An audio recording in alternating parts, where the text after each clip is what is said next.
এই সংগঠনকে 2024 সালের 5ই আগস্ট থেকে শুধু নয়, জুলাই আগস্টের গণ অভ্যুত্থানকারী সকল দেশপ্রেমিক জনতার দাবি ছিল এই আওয়ামী লীগ সরকারের পতন ঘটিয়ে তাদেরকে নিষিদ্ধ করতে হবে। আজ এই দাবি শুধুমাত্র কোনো একটি দল বা কোনো ছাত্র জনতার কোনো অংশের নয়, এটি বাংলাদেশের সকল দেশপ্রেমিক জনতার দাবি। এখানে যারা এসেছে তাদের দলের পরিচয় বড় নয়, তারা বাংলাদেশ। এখানে যারা এসেছে তুমি কে আমি কে, বাংলাদেশ। বাংলাদেশ আজ বাংলাদেশ দাবি তুলেছে। বাংলাদেশ যখন দাবি তুলেছিল আওয়ামী লীগের পতন হতে হবে, আওয়ামী লীগের পতন শুধু হয় নাই, আওয়ামী লীগ গোষ্ঠী শুদ্ধ দেশ ছেড়ে পালিয়েছে।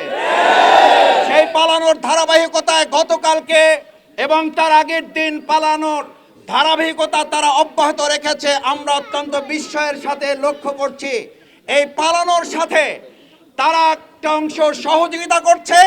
আর আজ এখানে যখন আওয়ামী লীগ নিষিদ্ধের দাবি উঠেছে, কেউ কেউ এই গণতান্ত্রিক আন্দোলনকে দমিয়ে দেওয়ার জন্য ডানে বামে থেকে এখনো আমাদেরকে আটকে দেওয়ার অপচেষ্টা চালাচ্ছেন। এটা ভালো লক্ষণ নয়, এটা ভালো লক্ষণ নয়। আপনাদের মনে থাকা উচিত, জুলাই আগস্টে আপনাদের গুলি এবং বন্দুককে উপেক্ষা করে এই ছাত্র জনতা বিজয় ছিনিয়ে নিয়ে এসেছে। ওই দিন যারা বিজয় ছিনিয়ে নিয়ে এসে তারাই আজ এখানে এসেছে। বিজয় ছিনিয়ে না নিয়ে এখান থেকে দেশের জনগণ ফিরে যাবে না, যাবে না, যাবে না।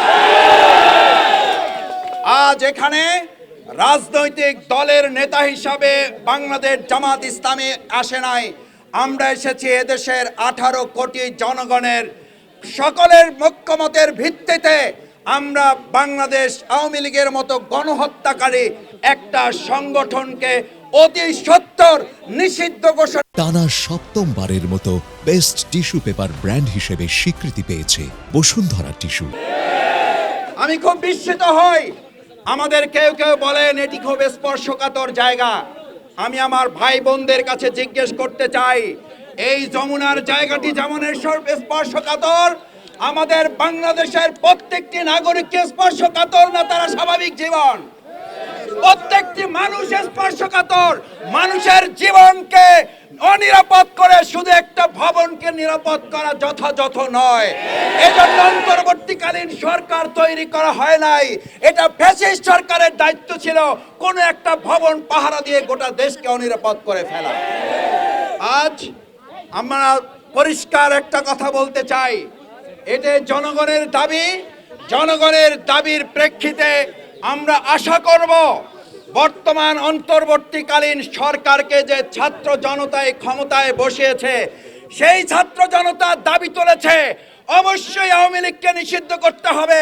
আমরা আজকে দুপুর পার করতে চাই না, তার আগে সকল রাজনৈতিক দলমত নির্বিশেষে ডেকে অবিলম্বে আওয়ামী লীগকে নিষিদ্ধ ঘোষণা করতে হবে।